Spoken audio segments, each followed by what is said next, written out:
أغمض عينيك وتذكر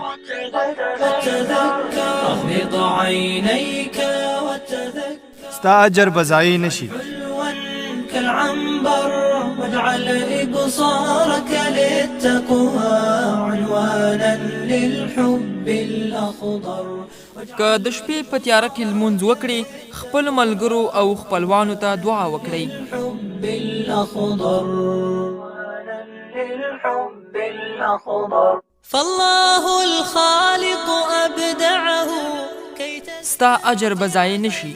که له یتیمانو سره مرسته وکړي او هیڅوک دې ونه پیژني.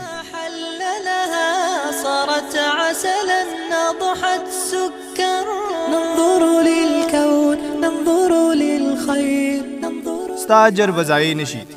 او که عامه لاره له مضرو شیانو څخه پاکه کړي او حتی که په لیرې غرونو کې له یو ناچاره حیوان سره مرسته وکړي، اما هیڅکله هم دا فکر ونه کړي چې ستا دغه نیکي به چا نه وي لیدلي، ځکه الله تعالی به ستا ډېره لږه نیکي هم ضایع نه کړي. که څه هم له تا پرته بل څوک پرې خبر نه وي نو ستا اجر بزایی نشي. كي نتفكر ونصون النظر لكي يرضى رب الأكوان بما دبر رب الأكوان